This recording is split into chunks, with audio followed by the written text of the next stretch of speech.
Josh is a Toronto-based artist working in a variety of media, in sculpture, installation, performance. Some of your recent projects include some public artwork out on the East Coast in Newfoundland and PEI. Also an exhibition with the Gallery of the Academy of Performing Arts in Prague, as well as some public artwork with Sheridan College as well. And now this beautiful exhibition. Yeah. Is that right? St. Michael's Hospital. St. Michael's Hospital? Oh, yes. Perfect. Yeah. Thank you for the correction. Yeah, no worries, no worries. Yeah. Thank you. But yeah, welcome. Thank you. So to jump in, I'm going to start off with a few questions to kind of give you an idea of the show and hopefully answer some of your thoughts. But then we'll be jumping into a Q&A period. So please keep any questions or thoughts you have toward the end of the talk, and we'll reach out to you for to hopefully get some answers. So to begin, I wanted to ask, kind of scent and fragrance, I think, are a huge aspect of this exhibition that can't be caught on video as we're recording today. So kind of jump into what that means for the show, maybe including some of the media that are involved. Sure, yeah. Thank you so much for that. And thank you everyone for coming. I really appreciate it. It's also so weird to have an in-person anything, so I really appreciate everyone coming out. Yeah, okay, so scent. I think for me, I'm really interested in, all of us experience like larger frameworks of power, but they're always rooted in our individual bodies, and our individual bodies are these kinds of like sensing, feeling kind of apparatuses. And for me, I'm really interested in scent for a couple of reasons. I mean, it is the scent tied to memory, but it also is something that can't be documented. It's one of those things where I like set out to do something that is difficult to document, and then I create a problem for myself when I have to archive it later. But yeah, I think a large part of how this show evolved was thinking about a little bit of backstory. I've been working on this project for about like 8 or 9 years, basically since I graduated my undergrad, and I'm really interested in the way that the sense of honey and spice kind of lend itself to a kind of like Western nostalgic fragrance, but depending on your proximity to the scent, so if we all stayed in here for like a day or 2 or a week or 8 years, the experience of the smell changes, and it kind of I hate the smell now. Like it's kind of turns acrid and sickly sweet, and I thought there was something really interesting, like emotionally and internally about experience something as nostalgic and then it kind of flipping on you. And so the reason, so the hands, maybe I'll give a little preamble. The hands are made out of beeswax, and they're mixed in with cinnamon. So fact about cinnamon is one of the only places you can get it in the world, or where it's actually produced, is in Sri Lanka. A lot of like lower grade cinnamon is like Mexican cinnamon or acacia, which is a different root. Still good, but just different plant. But I'm interested in cinnamon being considered like a Western nostalgia scent, and how that came to be. And so it was, I'm Tamil Sri Lankan, and I guess for me, I was interested in kind of like the material history of how that sense of nostalgia came here and landed here. And so if we think about the spice trade, cinnamon, like Sri Lanka is a very resource dense island, but if we think about what is needed to export cinnamon historically,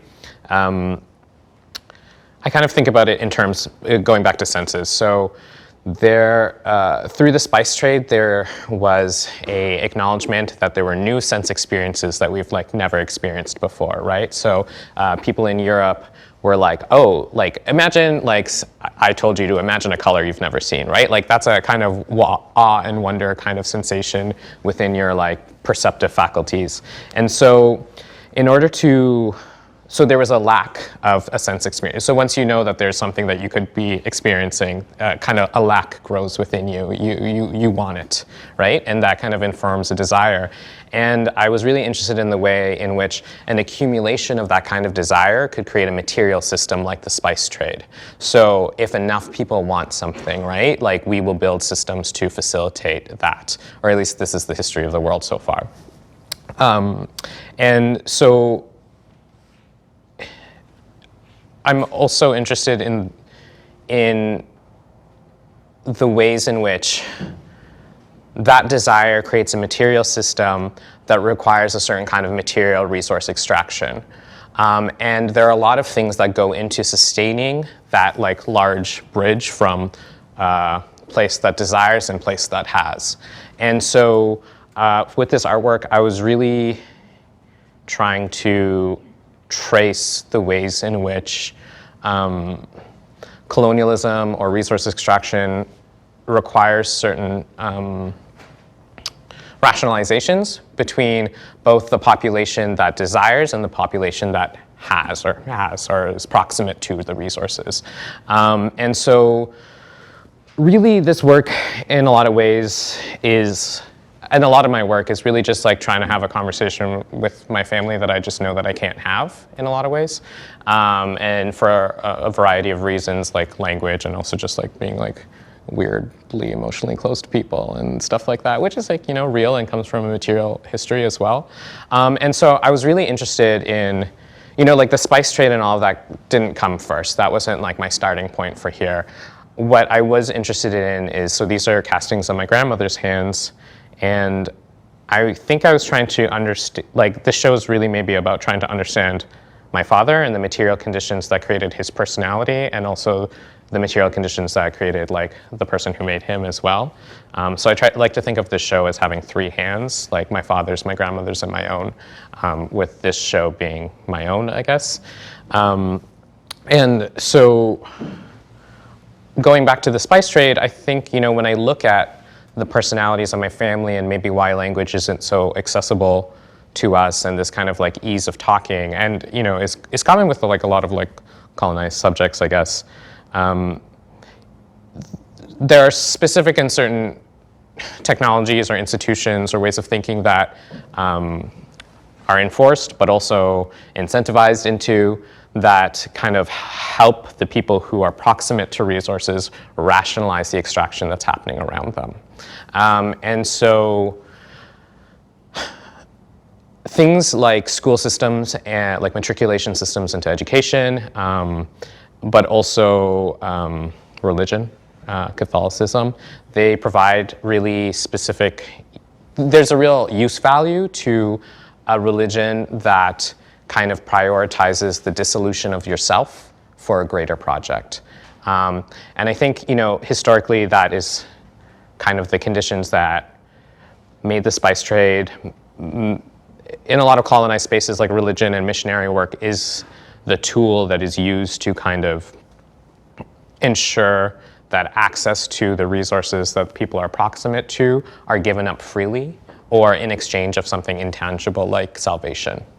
And so for me, this show was really about like tracing a lineage of salvation through my family as like kind of three personalities, my grandma, my dad, and I, and trying to think through what are our, like how has the material conditions affected the language we use to understand ourselves and imagine ourselves in the future, and how does that kind of, like how does the material conditions that creates the language we use to understand ourselves, like then in turn influence the material conditions around us. So I think also, you know, if we talk about me in terms of this space, I in Canada occupy a very specific set of material conditions that are different from my parents and my grandparents, right? And so here in Canada, I'm this kind of neoliberal subject where I'm like a queer brown, not even the specificity of Tamil or Sri Lankan, but I'm a queer brown person in which like the solicitation and the invitation for me to, you know, make works like this also has the beneficial aspect of making the state appear as if it welcomes critique, that it's benevolent, that it doesn't participate in resource extraction, because if we can aestheticize the narratives of resource extraction, then maybe it doesn't exist in such urgency and proximity. And it also uses, you know, the position of the immigrant to also hide, like, not hide, but like distract from, point economies of attention away from resource extraction and bad or like not great resource distribution happening within indigenous people in the state here. So there's this kind of cyclical thing where like every time I'm trying to track like a historical thing, I get caught up in my own experience of being part of like a current history, and like all of the, that stuff. And I think a big part of that you mentioned like quite a bit is that idea of like extraction of resources, and in that I think it pulls out another idea that we've talked about together a lot in the show, is the idea of factories and how it's very important to house this installation in a decommissioned factory space like this loft setting. Maybe we can speak more to that and why that was very important to you. Yeah, and I might ask you for details about the specific factory.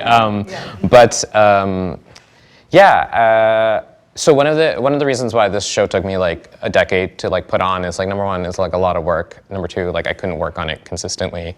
And number three, I had like some really specific conceptual rules for myself that like this project had to be housed in a place that pre-globalization, pre-Canadian globalization produced its own material resources. So this is a cream of barley factory, historic. So here in the 1800s, this building actually originally was staged as a kind of barley mill location that ran 24/7 here in Bowmanville. It was kind of originally owned by this gentleman by the name of John McKay, who took a huge part in the hot cereal industry, and then as it kind of switched over into like Fruit Loops, your cold cereals, Frosted Flakes, as that went under in kind of the 1970s is when this building was bought by the city and transitioned into a cultural space, and since then has been in many iterations like a community center and now a contemporary art gallery. But up here in the loft, we're really lucky that the kind of, at least the structure of that space is preserved. So the walls speak that history a bit. Being a decommissioned space. Absolutely. And so I was really interested, or like I kind of had to have like the process that I was enacting be housed in a site that historically did something similar. And so now that like this factory decommissioned, food production is globalized for cheaper labor. And now all of these places like the Darling Foundry, the power plant, it's a common thing that these places become cultural centers, and they create, their material output is linguistic, cultural, like you could say immaterial, but there's obviously material traces. And I'm really interested in the way in which like this becomes a new kind of factory, and cultural workers become a new kind of like neoliberal factory worker, except we carry the mode of production with us where we go. And so in this way, these plinths that are made were meant to, they melt my grandmother's hand, but the process in which they do so is like, first if you look closely at some of them, and maybe after the talk, I welcome you to like get up and close and personal with them, but you can see her fingernails, you can see her fingerprints. And so the specificity of her experience melts away first. And I was really inspired by like, bronze sculptures, usually Catholic saints and stuff like that, where like a public adoration, like everyone will rub a foot, right? And so the specificity of whoever's immortalized in a sculpture gets rubbed away. And so instead of the specific person's foot, it becomes just the form of a foot. And I was really interested in the way like a kind of like public adoration could be a form of consumption as well. And so here, the wax hands melt, it becomes a puddle, and then it becomes like I was thinking of these as like sculptural plinths that could be used potentially, that would be filled and potentially used to show another artwork like someone else's. And the idea of that being kind of like looking at the way neoliberal subjects within culture economies are called to mine their personal experiences to create frameworks of understanding for other people, right? So the specificity of everything that I know I'm trying to address and was maybe my urgency in making the work and motivation doesn't actually matter. And it is really about this kind of endless repetition where like the hands are kind of filled to be consumed. And the only things that really remain are an empty plinth and a scent. And so those were my way of thinking through the like immaterial cultural aspect, immaterial cultural production that like these new kind of factories request. Also, I painted it red because I wanted it. Oh, that's a question. Sorry, I jumped ahead. Oh no, jump in. I painted it red. I just feel like it's a very like internal color, and I kind of wanted to kind of, I don't know, create this like interior space that kind of like felt dreamlike. And Yeah, and to anybody who hasn't been in our space before, normally a lot of these kind of architectural interventions that are all painted red, our staircase, the seating at the back of this room, all are not permanently a part of this space. So it really was kind of a full transformation and kind of created this really like fantastical so setting. just shout out Nico Fleming, who is one of the lead artists on Public Space, created the curved bench and the curved walls and the staircase, and he painted everything. I'll also shout out Andreas Buchwald, my friend over here, who helped create the plinths as well with me. So, yeah. And beyond kind of the red and the scent of the room, something about the almost iconography of these shapes, specifically of the plinths, to me almost recall like reliquary imagery and different kind of maybe spiritual iconography. Was that something that you were thinking a lot about in the creation of this work? Yeah, absolutely. I think when we, actually like my cousin is here, hi Krish. So before we would start the school year, where are you? Oh, there. Oh, hi. Like before every school year, we would like go to like Midland Church, which is, Martyr Shrine, which is in Midland, Ontario. And so if you don't know, Martyr Shrine is like a castle of a church, and it's a place that kind of honors and features Catholic martyrs, which, you know, again, this idea of like you die for a greater project has like been with every part of my family since forever. You know, if it's like I don't enjoy my own life, it's for the kids. You know, like it replicates itself in like a lot of different ways. And so I think, you know, Martyr Shrine was like an interesting kind of like annual earmark for me, where we would go to these spaces that were supposed to have like, you know, like they would have like these glass orbs with like a tiny little piece of bone, and that was supposed to be the bone of a saint, and you're supposed to pray on it. They also had like really realistic like wooden carvings of saints that were just like under the altar. And I remember like they were so realistically painted that they looked like, I was never sure if they were real dead bodies or not. I was just like, have they just like taxidermied a saint under this thing? Even now I'm still not sure. But I think like thinking through and tracing like my specific family. And again, it's like hard with art because I feel like there's these like larger rationalizations that emerge from like tracing history and being a historical subject. But for me, the motivation is always like trying to figure out my specific family and my like maybe non-relationships or difficulty communicating. And I feel like I arrived at like Catholicism as this kind of like,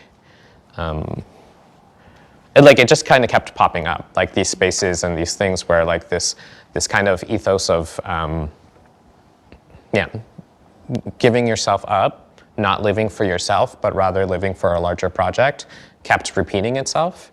And I think like now as like I'm not gonna have children, right? When I find myself in these positions, I kind of think, well, but how am I still interpolated by this kind of thinking? And like, and how does my art practice and the way in which an art practice is solicited and incentivized do the same thing? I'll leave it there. And even sometimes the kind of, I know this came later in the work, but like spice trade histories or missionary histories are also such a strong component. Was that like a large part of your research before even the development of what the show looked like? Or did you come to that much later? That's like a good chicken and the egg question. I think this show looks exactly like how I saw it in my head 8 years ago, which feels really cool. But it also is like, maybe says a lot about my personality. But it looks exactly how I imagined it. And I think it was a work back from there. Like, why did I picture these forms? Why did I picture like a staircase or like a mode of ascension that doesn't really lead anywhere? You know, like I was thinking in terms of that rather than that. And also like I didn't know that I would have like collaboration from like Nico or Andreas and stuff like that to help me actually realize it. So that's why I also took time and I sat on the idea, and I didn't want to, like I had opportunities to do like one plinth and like an artist run center, and like that would have been maybe fine, but like it didn't feel correct. So I feel like the history kind of, I think the reason why I went forward with this is because the history kind of like met the conditions that I was like putting on myself to actually follow through with this idea. And so it was this kind of like constant loop that reaffirmed itself, yeah. Amazing. Well, I might open up the floor so we're not just talking at the entire room the whole time. I'm going to repeat your questions just for the room as well and for those watching online later at home. For you, who's going to break the ice? Sure. How long does it take for a hand to melt? Do you refill? Yeah, oh sorry, yeah, I should probably walk everyone through that. So the hands come from here, and then once they melt, they get replaced, and it's kind of supposed to be this like, process of like restocking. It depends. So as maybe we can tell, it's not an insulated space in here. So it really is dependent on the external conditions. So each hand takes about an hour to make.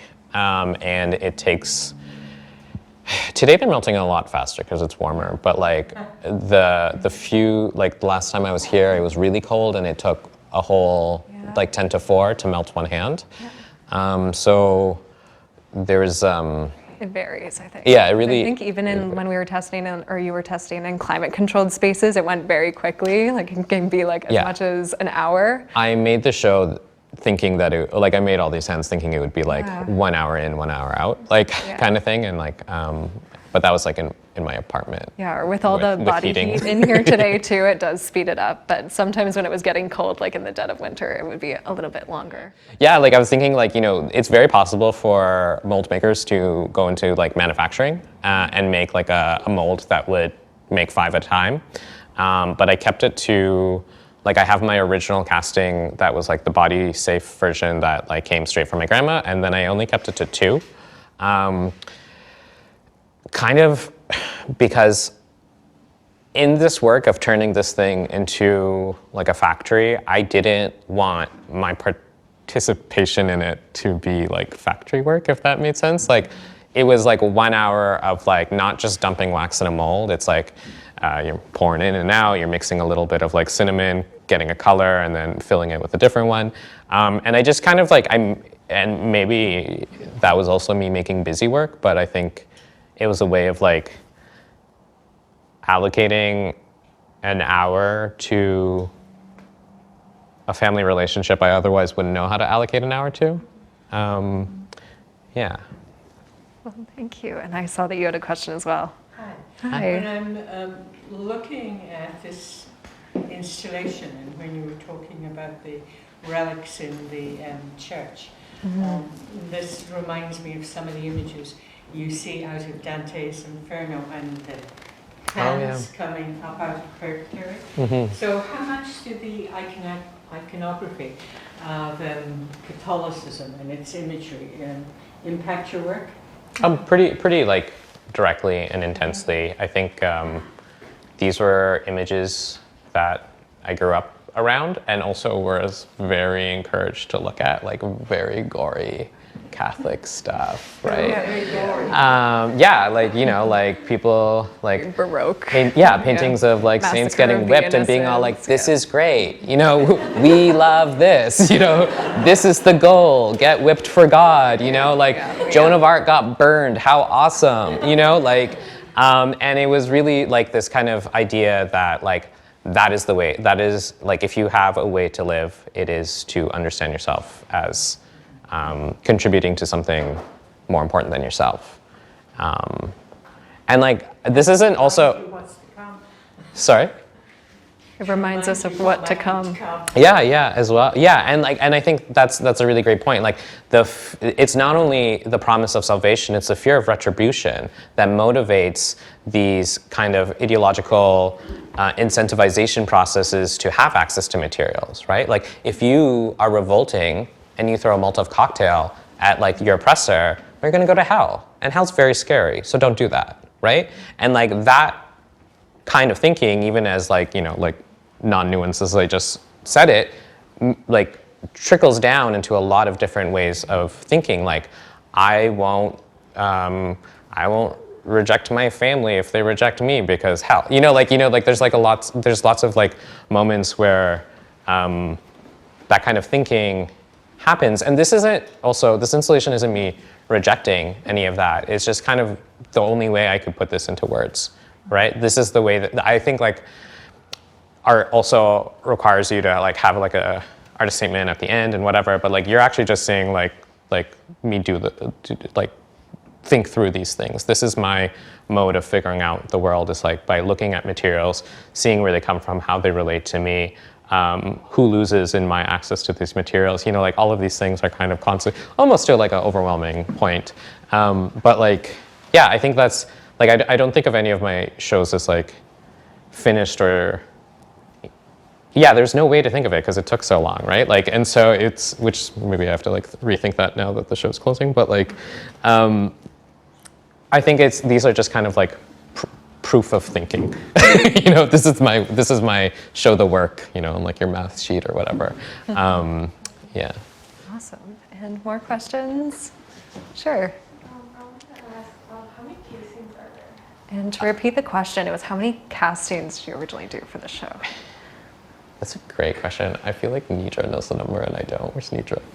Do you remember? It's like 400? 408? 408. Yeah, something around four something. Yeah. So that's like 400 and something hours of prayer kind of thing, or dedication to a thought. Yeah, and also like not. Like towards the show, I kind of went into production mode, but this is like literally. I had my wax spot in my bedroom, which I really don't recommend anyone do just for health and safety, just to put that out there. But like, it's, when I was starting out after graduating, I like squatted in my studio and made these. And recently people have been very kindly sending me like photos where I've like from 2012 and 2013, where I'm like, showing someone this like one casting that I was able to make because wax was really expensive and I didn't have the funds then, and then and so this project is really, it's really weird, but like there's this one photo I'm thinking of where I'm showing someone the hand, and I remember that moment and I was just like, yeah, I saw the conditions for the exhibition in that moment, but I just knew I didn't have the skills or the resources like fresh out of art school, so yeah. Thank you. Sure, in the back. I'm just wondering if you could speak to your decision to like have the wax be threaded closed instead of like the wax that's pouring down, instead of having it like kind of alter the space, because there's kind of a cleanliness to it, even though like the way that it kind of splashes up is very like impactful. I'm just wondering about your decisions in making that choice. Sure, and to kind of repeat the question, kind of in the process of this wax melting, it's almost enclosed in a very interesting way in these custom plinths that contains the wax. How are you thinking toward that creation? Yeah. I think that goes back to the idea of like thinking, like if there is a final object of the show, it's the plinths, and the plinths filled with like the transmuted experience, like accumulated experiences of the hands kind of thing. So it's kind of the idea that, going back to the idea of like, art calls you to mine your personal experiences, your culture, your family trauma, all of that to create frameworks of understanding. So if the plinth is the sculpture, that if it is to be disseminated further than this, it would travel, is like, this is now something that you can place another object on. And it would be, and like the weight of it would be filled with these experiences that don't like you wouldn't know that these hands were what filled it. Yeah, I also think like there's like a lot of like maybe psychoanalytic like references of like what it means to transmute a body into liquid and have it kind of like build stalactites up, and yeah. Thank you. And more questions? Sure, on the other corner. Hi. Hey, what does it feel like for you to watch the hands melting? You've spent so much time and, yeah, sort of these spiritual moments with them, and now they're just in front of you melting. Yeah, it feels good. It feels really good.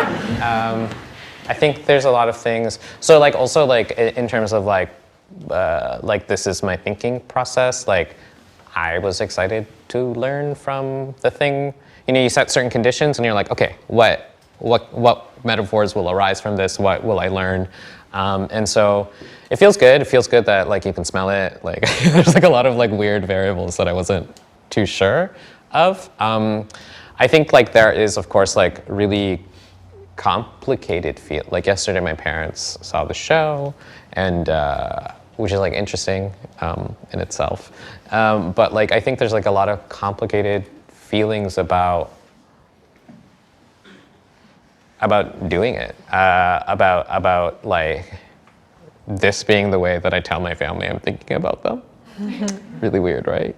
And I acknowledge that. It's like part of it. Like I understood that it would always be like a mode of tension, and like I don't really expect my parents to care about like all of the conceptual stuff I just talked about, right? Like because like for them it's just like, why'd you do that to my mom? Like, you know.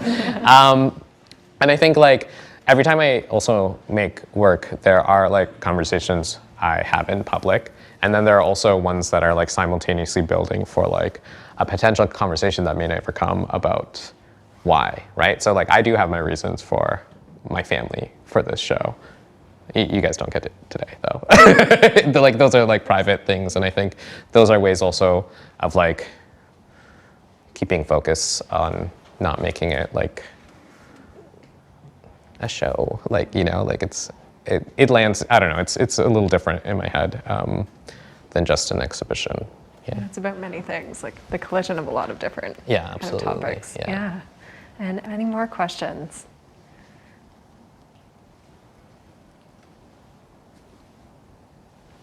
Yeah. Sure. Hi. Hi. In the middle. Is there a reason why you placed the hands in the way that you did, and that there kind of almost seems not to be too many on the top, but a lot on the bottom? Like behind you, I mean. Sorry, could you repeat that? It's just you. Oh, here, I can repeat. Oh, okay. Yeah. Yes, these hands up on the stairs here are placed in a very specific way. Was there anything that you were thinking about on why they're placed this way? Oh, like the triangle kind of Change a form? lot, yeah. Yeah, I think I just like visually like the idea of like ascension, but maybe to nowhere. There's no big reveal up at the top of the stairs, right? And so I also think maybe there's something about like, so there's like the negative space that points upwards, but then there's also like a lineage that comes downwards, if that makes sense. And also it was like viewers, ideally viewers are like welcome to like take a hand and put it on once it mounts as well. So easy access as well. But yeah. Also, one thing to note is like you'll notice that there's like lots of different colors. The hands that are like whitish are the ones that were made like almost a decade ago, because the wax builds its own patina. So even the hands themselves have a way of like telling time, which I found like that was like an unexpected thing that I didn't like plan for. I still don't really like know what to do with that, but like it's there and I think about it a lot. Which is kind of like how things land for me often. Or even how the shape has kind of changed over the course of the exhibition, as well as hands have like been removed and disappear into like the air almost. The shape has kind of shifted as well. For sure, yeah. And I think to me, I mean, we may have touched upon this, but in the color of the hands, like even just the transition of like different maybe densities of cinnamon, were you thinking about that a lot, even when you were thinking of the color of the room? Like, are there any relationships between those two things, or were they kind of two separate ideas when you were thinking about the install? Probably like, I think like a happy accident kind of thing that the red in the thing. Yeah, I remember when I first started, it was actually Caitlin who first told me about spices being a way to color beeswax. And I remember, I like, that was like in undergrad, and like I like did nothing with that for a while, but it was like something that kind of just stuck in my head. I was like, that's really interesting, because like, I don't know, I always have spices around and stuff. So when the cinnamon actually like created like purples and reds in the wax, that was like a real whoa moment. Yeah, it was just, and it was just kind of an exploratory thing that kind of emerged, but yeah. I also was like interested in the fact that like this, after a certain point, like they're not, I didn't like steep it and strain it. It's like the cinnamon is just in there. I also used like cinnamon from Sri Lanka, ground it up, toasted it, like, which is like a cooking, like tempering, whatever. And then, toasted it, then ground it up. And so there was also like an additional process of like this like family knowledge, which is like maybe like the only thing my dad has ever like directly like tried to like pass down to me, was like, yeah. And so I was just kind of like, I feel like, you know, when I was starting, I was just like reaching for like what I could know. And then these things kind of just happened. Yeah. Awesome. Yeah. Well, and any more questions from the room? Sure, it's the back.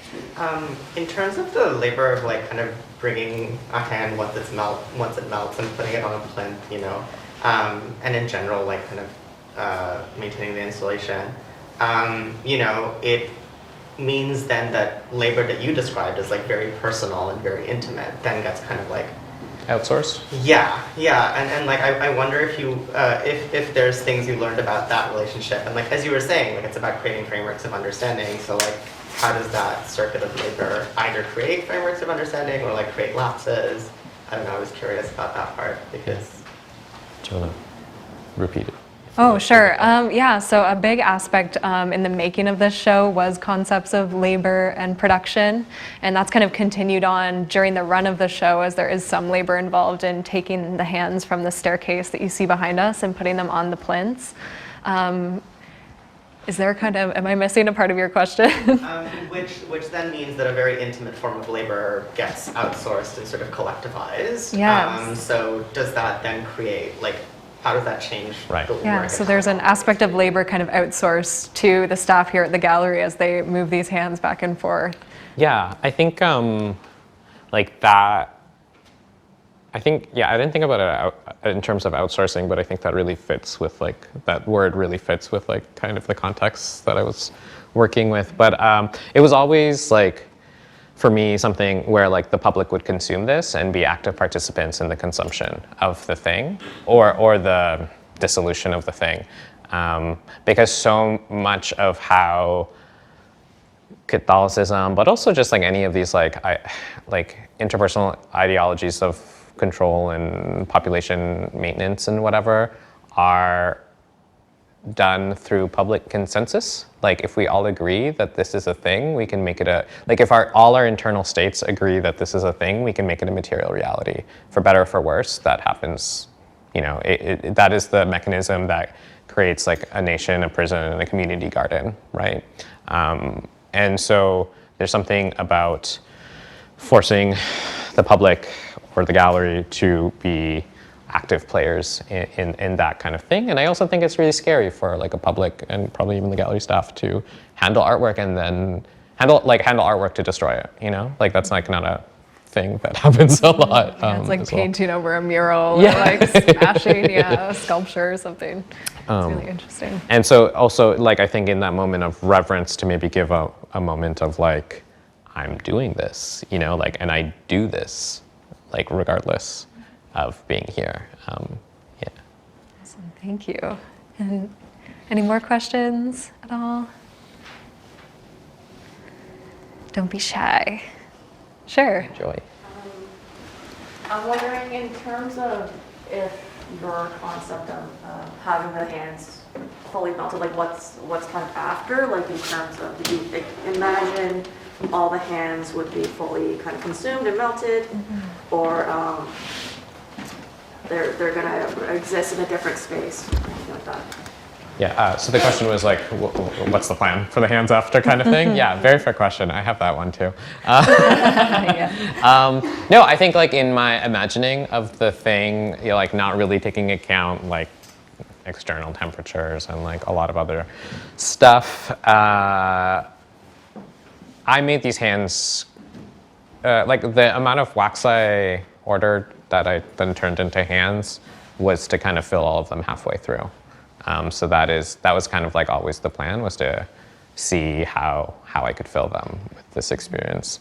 And so, yeah, now I have a lot of hands left over, so we'll figure it There are out. iterations. Yeah, definitely going in a basement immediately, and then we'll see. We'll see. Probably my parents' basement. Maybe that means something. They're Thank really you. tired of my stuff. Yeah. Right. Yeah. This is like the closing ceremony, and it's like you could do a project, not necessarily like this, but like this sort of connection you're trying to like speak through with this, like with the hands. Like, do you think this is something you would continue on, maybe not right after, but like eventually? Yeah. So will this have other iterations, kind of thing? Yeah. Yeah. I mean, like maybe I think like I kind of just want to close this for a minute.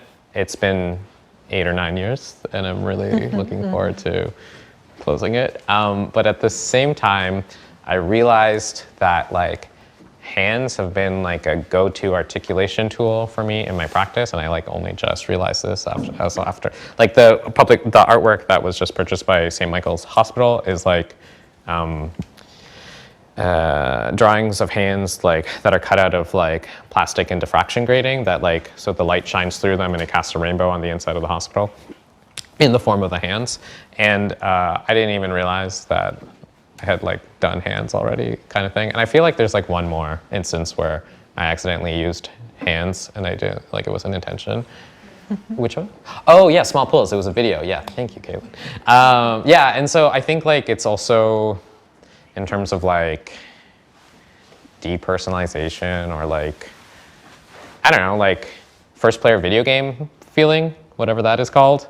You see your hands and they're almost like the only real way that you perceive the world in terms of that. And I think that's kind of why it's always been like a referent in my brain. But I also think like, you know, in Tamil culture and probably lots of South Asian culture, like we eat with our hands. It's just like a lot of like, yeah, you know, and like maybe lack of touch also, you know, like there's just like a lot of, I just think about hands like a lot. Just like really. Something very personal, I think, about hands too. Like we use them in ways that we probably don't even think about all the time, like to touch others, to consume foods, like do all these things. So it's very like intimate part of our body in a weird way. Yeah, absolutely. Yeah, a very like intimate and public part of our body. Yeah. In a way, like nobody really thinks about your hand as like a private part. But, Yeah. And any more final questions before we begin to wrap things up? Sure. I'm just quite fascinated by the iconography. It's very Christian, Western iconography. So how open do you think, or easy is it for people outside of that to read? And to kind of repeat the question, a lot of the works in this room kind of replicate, or not replicate, but maybe recall very, in some ways, Western symbols, especially of Christianity, of maybe the Catholic Church. Is that something you are kind of very aware of in the creation of the work, thinking about? I'm interested in how open do you think this is for somebody outside of that iconography to read? Yeah. And can somebody? Because they probably read it different than I'm reading it. Yeah, and can somebody outside of these kind of maybe cultural ways of knowing that are maybe more familiar with Catholicism, Christianity, can they read this show in a different way? Yeah, I would make the argument that there are not many people who are outside the effects of Catholicism. It is like a really large world building aspect, and whether or not like you feel at home or you feel attacked by it, there are and I understand like there is like a certain proximity and intimacy when you're like raised Catholic and you go to church and like these kinds of things.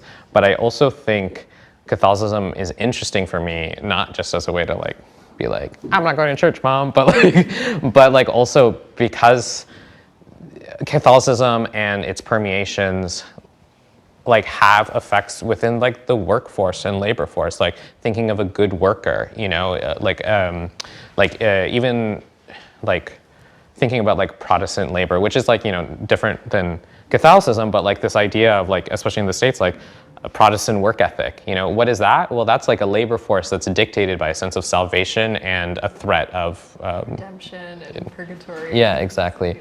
And so like there are ways in which like labor is incentivized or kind of moralized into good work, bad work. There's a lazy worker and a good worker. A lazy worker is a bad worker because he's not contributing to a larger project. And I think, you know, the physical forms of the sculptures like have the reference of reverent spiritual spaces, maybe, like in the language of like how churches and places of worship are built. But like, yeah, and maybe this is like really revealing like my own limits of my own perception as a person in the world. But like, I really don't think, like, I feel like people who don't go to church will be like, oh, this feels churchy, which was like intentional. Like, I feel like and that is only because the effect of Catholicism as a mode of population control and resource extraction is so effective, right? Like it is really widespread. And I think that referent will always like land on, maybe not on the full level that it would for someone who's really proximate to it or suffered through it or like enjoyed it. But I think that referent is always there because it's one of those inescapable things about like even Canadian society as well, right? Like, yeah. Because I think, I don't know, like, I feel like there's like God somewhere in our like national anthem. Oh, that's bad, I don't even know our national anthem. Or didn't it change like recently? Anyway. Yeah. Sure. But yeah, it's like always a familiar kind of visual language, even if you're not maybe practicing those faiths, I think no matter where you are in the world. Yeah, I think it's foundational to statehood in the West. Like I think like that is the rationalization of missionary work. That is the rationalization of residential schools. It's just like, how can we decimate and control populations using this pre-existing moral framework that is really useful for controlling people. And like, again, this has like nothing to do with about the religion itself, but more about like the use value as a technology, you know? Institutionalization. Yeah. Of these things, yeah. Thank you. Thanks, thank you. And any more questions this afternoon? Sure, in the back. I was just wondering, because you said that it showed you kind of represent like your hands, your father's hands, and your grandmother's hands. So I'm just curious, like, what led you to only using your grandmother's hands? Like, is there like a nurturing element to that you wanted to include, or? Yeah, I mean, like I was getting into like personal specifics of our family that like my grandmother had my father when she was very, very young, and so they've always been kind of like a team. And I also feel that the societal expectations placed on them because of their specific subject positions within Sri Lanka, which is also like very, very complicated in terms of like caste, colorism,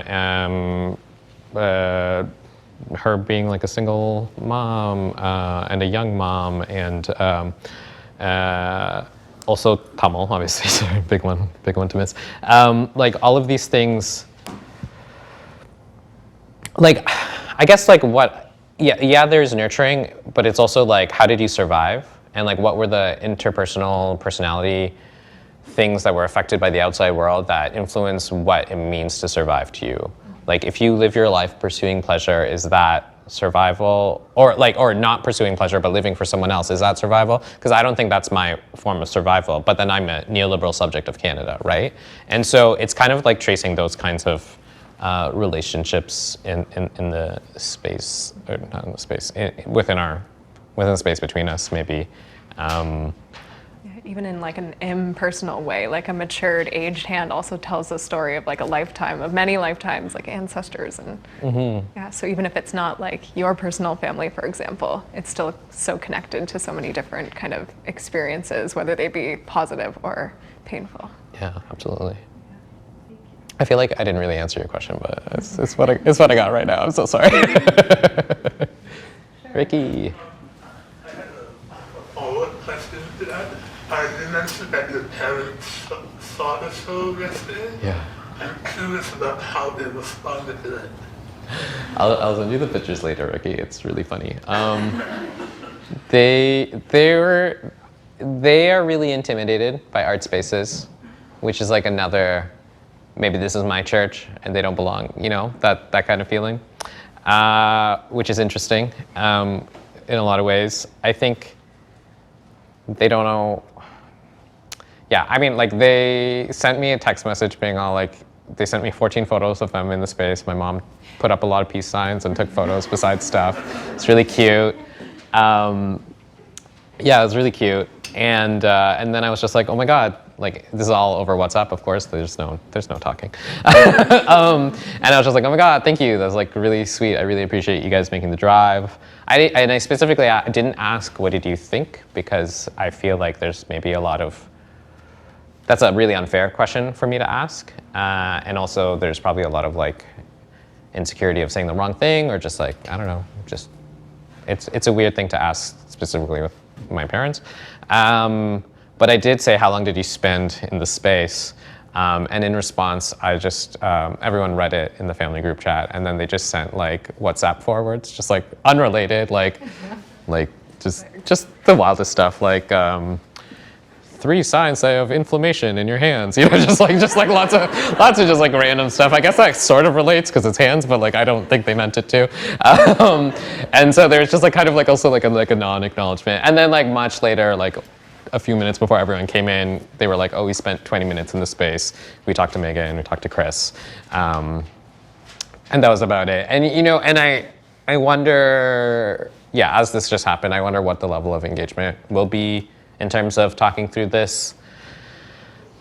Yeah, I don't know. It's a really interesting question that we'll figure out later. And it also doesn't need to be anything. It doesn't need to be for them. Maybe this is my rejection of living for someone else, you know? Damn.